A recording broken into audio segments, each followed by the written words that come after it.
God has already warned you, and this time the warning is no longer soft. It has reached you through delay, through uneasiness, through a conversation that disturbed your peace, through a door that looked open but would not fully move, and through that inward pressure telling you not to rush. You tried to call it fear. You tried to call it overthinking. But heaven has been speaking because a trap has been laid in the direction you are about to walk. It will not appear as obvious danger. It may look like an answered prayer, a relationship you desired, a financial offer you needed, a position you waited for, or a shortcut that promises relief from the pressure you have carried for too long. But beneath the surface, something is not clean. Something unseen has been positioned to derail your blessing, weaken your purpose, and pull your destiny into confusion. You need to hear this before you sign, before you answer, before you return, before you give access to someone or something your spirit has already questioned. Ignoring this warning could cost you more than one opportunity.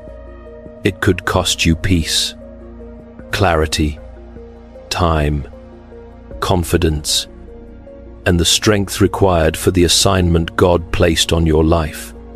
This is not a small matter. This is a divine interruption. God is not making you suspicious of everything. He is awakening you to the one thing that has been sent against you. The enemy does not need to destroy your whole life at once. He only needs one careless yes at the wrong moment, one agreement made under pressure, one relationship entered without peace, one decision made because you were tired of waiting. That is why the warning keeps returning. Chosen one. Heaven is not asking you to panic. Heaven is commanding you to discern. If this message confirms what you have already felt, right. I will not ignore the warning. Let that declaration become a boundary around your destiny. In the Screwtape Letters, C. S. Lewis exposes a chilling truth about temptation. The soul is often not ruined by one dramatic fall, but by a slow drift, a series of small permissions, each one seeming harmless until the person has moved far from the voice of God. That is why this moment matters. Do not postpone obedience. Pray before you agree. Watch before you trust. Wait before you move. The trap before you is not merely after your next decision. It is after the future God has been preparing for you. The trap before you is dangerous because it does not look like a trap. It does not arrive with a warning label. It does not always come through obvious sin, open rebellion, or something your spirit can reject immediately. Sometimes it arrives wearing the exact shape of what you have been praying for. It speaks the language of blessing. It borrows the appearance of favor.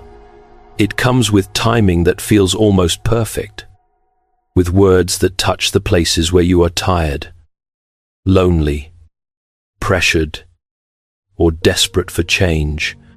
That is why you must look beyond the surface. The enemy studies desire. He watches what you have been waiting for, what you have cried over, what you feel you cannot live without. And then he tries to send a counterfeit close enough to the real thing that your emotions begin to argue against your discernment. A false door does not need to look evil if it can look urgent. A wrong relationship does not need to reveal its poison at the beginning if it can first make you feel chosen, needed, admired, or finally understood. A dangerous opportunity does not need to announce destruction if it can first promise relief, promotion, recognition, or quick increase. This is where many people lose their way. They do not fall because they hate God. They fall because they become exhausted from waiting. And when something finally appears, they stop asking whether it carries peace. Chosen one, God is not against your blessing. He is against the imitation that has been sent to steal your appetite for the real one. He is not trying to keep you empty. He is trying to keep you clean. He is not closing your life. He is guarding the entrance to your future. There are offers that increase your bank account but drain your soul. There are connections that make you feel important but slowly separate you from prayer. There are doors that give you visibility but remove your covering. There are relationships that feel like comfort in the beginning but later become confusion, control, and spiritual heaviness. You must not judge a thing only by how quickly it appears or how strongly it excites you. A true blessing from God will not require you to abandon your peace in order to receive it. It will not force you to silence the warning inside your spirit. It will not demand secrecy, compromise, manipulation, or a version of you that must become smaller, colder, or less obedient to keep it. I have learned this through painful observation. Not every open door carries the breath of God. Some doors open because the enemy knows you are tired of waiting outside. Some voices sound supportive because they have studied the language of encouragement without carrying the heart of loyalty. Some invitations look like elevation, but the moment you step inside, you realize they were designed to pull you into a battle God never assigned to you. This is why discernment must become stronger than excitement. Excitement sees the promise. Discernment examines the spirit behind it. Excitement says, "This could be it." Discernment asks, "Does this carry God's peace?" Excitement wants movement. Discernment waits for confirmation. And in this season, you cannot afford to be led by the part of you that is hungry for relief. You must be led by the part of you that still recognizes the voice of God. In the Screwtape Letters, C.S. Lewis shows that temptation is often most effective when it does not look dramatic, but gradual, not like a violent fall, but like a quiet redirection of the soul, one small compromise at a time, until the person is far from where they meant to stand. That is the danger of the counterfeit blessing. It rarely asks for everything on the first day. It asks for your attention, then your peace, then your boundaries, then your obedience. So examine what is standing before you. Does it bring clarity or confusion? Does it strengthen your prayer life or weaken it? Does it honor your calling or distract you from it? Does it require wisdom, or does it punish you for asking questions? The real blessing will survive prayer. The real door will not be destroyed by patience. The real connection will not collapse because you choose holiness over hurry. And if the trap is disguised as a blessing, then your greatest weapon cannot be excitement. It must be discernment. Discernment is the holy alarm God places inside you before danger becomes visible. It is that deep inner knowing that refuses to be silenced, even when everything on the outside appears acceptable. You may not have proof yet. You may not have a full explanation. You may not be able to point to one obvious reason and say, "This is why I should not move forward." But your spirit knows when peace has left the room. Your body may still be present in the conversation. Your mind may still be trying to calculate the benefits. Your emotions may still be hoping the situation is right. But something deeper within you keeps saying, "Wait, watch, do not enter yet." That is not weakness. That is not paranoia. That is not always fear. Sometimes it is heaven sounding an alarm before your natural eyes can recognize the trap. God may warn you through a sudden heaviness after speaking with someone, through a dream that keeps returning, through a repeated phrase you hear from different places, through a door that opens and closes in a way that makes no sense. or through the absence of peace when everyone else is telling you to be excited. This is why you must stop calling every warning overthinking. Overthinking produces torment, but discernment produces sobriety. Fear makes you run from everything, but discernment teaches you where to stand, where to wait, and where to walk away. The difference matters. God is not asking you to become suspicious of every person or afraid of every opportunity. He is teaching you to recognize the weight of His peace and the sound of His restraint. There are moments when the most spiritual thing you can do is not move, not answer immediately, not explain yourself to people who benefit from your confusion, not force a door just because it is almost open. The angels of the Lord can stand guard around a life, but a person can still ignore the warning and walk into what grace was trying to prevent. That is why obedience must meet discernment.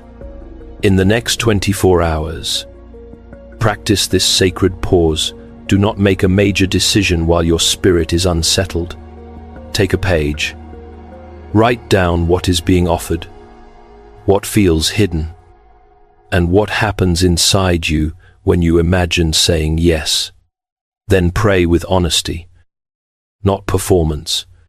Ask God to expose what is false, confirm what is holy, and remove the pressure that is not from Him. If this message is touching something you have already been feeling, answer this carefully. Have you been sensing a warning about a person, an offer, a return, or a decision? Do not expose names. Do not write details. Simply comment, Lord, sharpen my discernment. Let that become your prayer and your protection. Because once discernment wakes up, heaven will begin to show you why the delay was necessary. The delay you have been fighting may be the very evidence that heaven has been protecting you. You thought the closed door meant rejection. You thought the silence meant abandonment. You thought the slow movement meant God had forgotten the prayer you whispered with tears, the promise you held in secret. The future you believed was finally within reach. But there are moments when God does not answer by opening the way. He answers by blocking the collision. He places resistance where you expected access. Not because He is against your desire, but because He sees the danger attached to the wrong timing. You only saw the opportunity. God saw the hidden consequence. You only saw the person, the offer, the invitation, the possibility. God saw the spirit behind it, the cost beneath it, and the pain waiting beyond the first yes. That is why the delay must be understood differently. It is not always a wall. Sometimes it is a shield. It is not always denial. Sometimes it is rescue. Heaven may have slowed your steps, because if you had entered too early, you would have carried a weight you were not assigned to carry. If you had received what you wanted before your discernment was sharpened, the blessing itself could have become a burden. If you had forced that door open, you might have spent years recovering from something God was trying to prevent in a single season. I have seen people beg for doors that later broke them.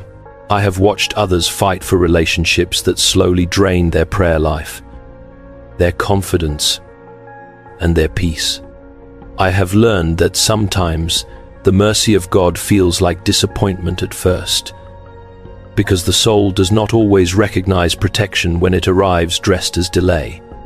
This is where faith must become deeper than emotion. Faith is not only believing God can open the door, faith is trusting Him when He refuses to let you enter one. Faith is not only celebrating movement, faith is standing still without accusing heaven of being late. C. S. Lewis, in The Problem of Pain, wrote that God whispers to us in our pleasures, speaks in our conscience, but shouts in our pains. That truth carries weight here, because some of the pain you have been calling frustration may actually be a divine shout, waking you before you step into something that would wound your future. The ache of waiting is not meaningless when it brings you back to prayer. The disappointment of a closed door is not wasted when it restores your sensitivity to God's voice. The silence is not empty when heaven is rearranging what you cannot see. Do not curse the red light that kept you from the crash. Do not resent the pause that protected your name, your peace, your calling, and your next season. God has not been wasting your time. He has been preserving your destiny. And when heaven delays you, it is often because something around you must be exposed before you move forward. The people around your assignment are being tested. And this is one of the reasons heaven has slowed your movement. God is not only examining the door in front of you, He is revealing the hearts beside you. Some people can celebrate you while you are struggling, but become uncomfortable when you begin to rise. Some can pray for your breakthrough in public, yet secretly fear what your elevation will expose in them.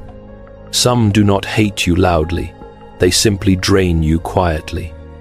Question your obedience, weaken your focus, and make you feel guilty for protecting the very calling God gave you. This is why you must stop confusing closeness with covenant. Everyone near you is not assigned to you. Everyone who knows your story does not deserve access to your next chapter. Everyone who speaks softly does not carry clean intentions. God may be allowing certain patterns to repeat so you can finally see what love, loyalty, and spiritual alignment are not. Pay attention to the person who only supports you when you are available to them. Pay attention to the voice that becomes irritated when you set a boundary. Pay attention to the relationship that leaves you heavy every time you leave the conversation. Pay attention to the one who keeps pulling you back into old versions of yourself after God has been calling you higher. This is not a call to bitterness. This is not permission to become cold, suspicious, or cruel. It is a call to become sober. Forgiveness does not require you to reopen every door. Mercy does not mean giving repeated access to someone who has shown no reverence for your peace. You can bless people and still step back. You can love them and still refuse to let their confusion become your atmosphere. You can release them to God without carrying them into a season where they were never assigned to walk. I have learned that one wrong voice close to your heart can make obedience feel extreme, patience feel foolish, and compromise feel reasonable. That is why the enemy often works through influence before he works through attack. If he can place the wrong counsel near your decision, he can make the wrong door look safe. In this season, ask God to reveal who strengthens your assignment and who secretly competes with it. Watch consistency more than emotion. Watch fruit more than words. Watch what happens in your spirit after contact. This week, practice a quiet observation. Notice who brings peace, who brings pressure, who honors your boundaries, and who punishes you for having them. Do not rush to accuse. Do not create drama. Simply let God show you the pattern, because the wrong voice beside you can make the right door look dangerous, and the wrong door look divine. Protect the assignment, not just the blessing. This is the part many people miss. They pray for increase, for open doors, for love, for promotion, for money, for visibility, for vindication. But they forget that the enemy is not only after what God wants to give them, he is after what God wants to do through them. Your blessing matters, but your assignment carries weight beyond your comfort. There is a reason certain attacks have been aimed at your focus, your confidence, your purity, your patience, and your ability to hear God clearly.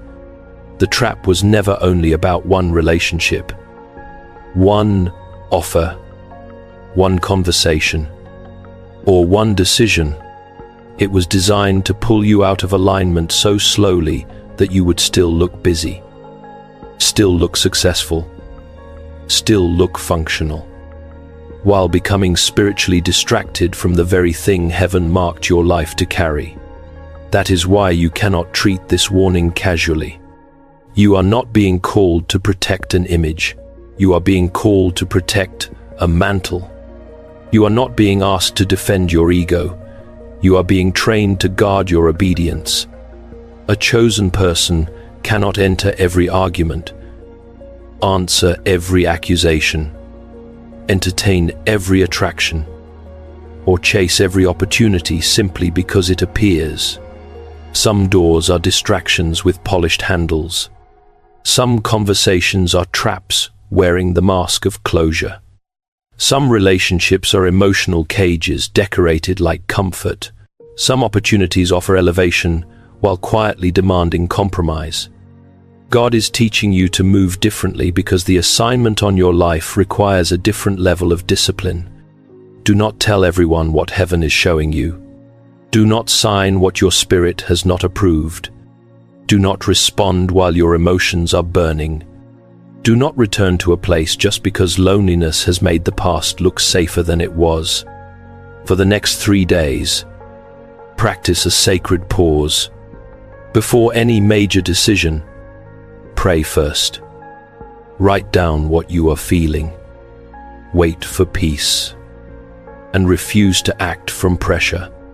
If the thing is truly from God, it will not collapse because you took time to discern. If it is false, the waiting will begin to expose its impatience, its manipulation, or its hidden cost. This is not weakness. This is spiritual authority under control. C.S. Lewis wrote in Mere Christianity, "Aim at heaven and you will get earth thrown in. Aim at earth and you will get neither." That truth cuts deeply here. Because when you protect the assignment, God knows how to take care of the blessing. But when you chase the blessing while neglecting the assignment, even what you gain can become empty. So ask yourself with honesty, what have you been protecting more lately? Your comfort, your image, or your calling? If you are ready to protect what God placed on your life, command, "I choose the calling."